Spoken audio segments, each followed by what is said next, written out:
Study to show thyself approved. The cause of God needs efficient men. It needs men who are trained to do service as teachers and preachers.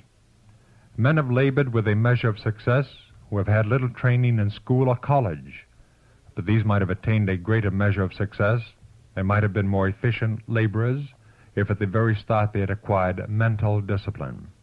To Timothy, a youthful minister, the Apostle Paul wrote, "Study to show thyself approved unto God, a workman that needeth not to be ashamed, rightly dividing the word of truth." 2 Timothy 2:15. The work of winning souls to Christ demands careful preparation. Men cannot enter the Lord's service without the needed training and expect the highest successes. Mechanics, lawyers, merchants, men of all trades and professions are educated for the line of business they hope to enter. It is their policy to make themselves as efficient as possible. Go to the milliner or to the dressmaker, and she will tell you how long she toiled before she had a thorough knowledge of her business. The architect will tell you how long it took him to understand how to plan a tasteful, commodious building. And so it is in the callings that men follow. Should the servants of Christ show less diligence in preparing for a work infinitely more important? Should they be ignorant of the ways and means to be employed in winning souls? It requires a knowledge of human nature, close study, careful thought, and earnest prayer to know how to approach men and women on the great subjects that concern their eternal welfare. Not a few of those called to be co-laborers with the Master have failed to learn their trade. They have dishonored their Redeemer by entering his work without the needed preparation. There are some who, becoming wearied by the superficial gloss that the world calls refinement, have gone to the other extreme, and one fully as harmful. They refuse to receive the polish and refinement that Christ desires his children to possess. The minister should remember that he is an educator, that if in a manner and speech he is coarse and unrefined, those who have less knowledge and experience will follow in his steps. Subheading, Superficial Knowledge. Never should a young minister rest satisfied with a superficial knowledge of the truth, for he knows not where he may be required to bear witness for God. Many will have to stand before kings and before the learned of the earth to answer for their faith. Those who have only a superficial understanding of the truth have failed to become workmen that need not be ashamed.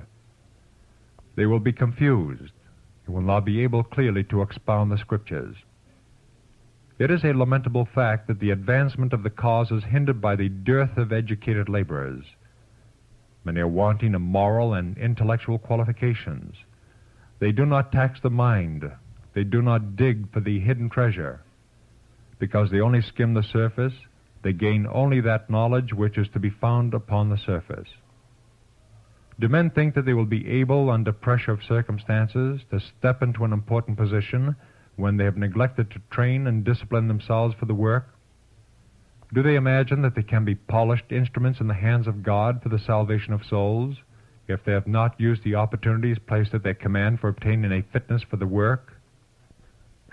The cause of God calls for all-round men who can devise, plan, build up, and organize, and those who appreciate the probabilities and possibilities of work for this time will seek by earnest study to obtain all the knowledge they can from the Word, to use in ministering to needy, sin-sick souls. A minister should never think that he has learned enough and may now relax his efforts. His education should continue throughout his lifetime. Every day he should be learning and putting to use the knowledge gained. Let those who are in training for the ministry never forget that the preparation of the heart is of all the most important.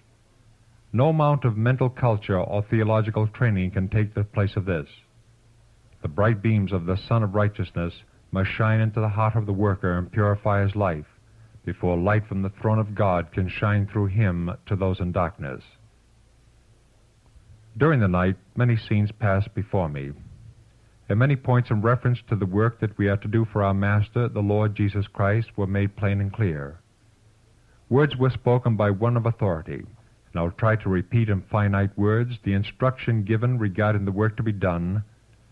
The heavenly messenger said, the ministry is becoming enfeebled because men are assuming the responsibility of preaching without gaining the needed preparation for this work. Many have made a mistake in receiving credentials.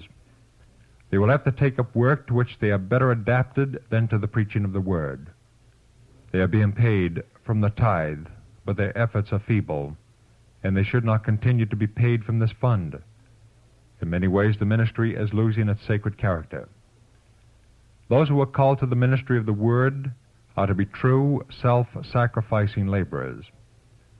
God calls for men who realize that they must put forth earnest effort, men who bring thought, zeal, prudence, capability, and attributes of Christ's character into their labors. The saving of souls is a vast work which calls for the employment of every talent, every gift of grace. Those engaged in it should constantly increase in efficiency. They should have an earnest desire to strengthen their powers, knowing that they will be weak without a constantly increasing supply of grace. They should seek to attain larger and still larger results in their work. When this is the experience of our workers, fruit will be seen. Many souls will be won to the truth. Higher than the highest human thought can reach is God's ideal for His children. Godliness, godlikeness, is the goal to be reached. Before the student here is opened a path of continual progress. He has an object to achieve, a standard to attain that includes everything good and pure and noble. He will advance as fast and as far as possible in every branch of true knowledge. Education, page 18.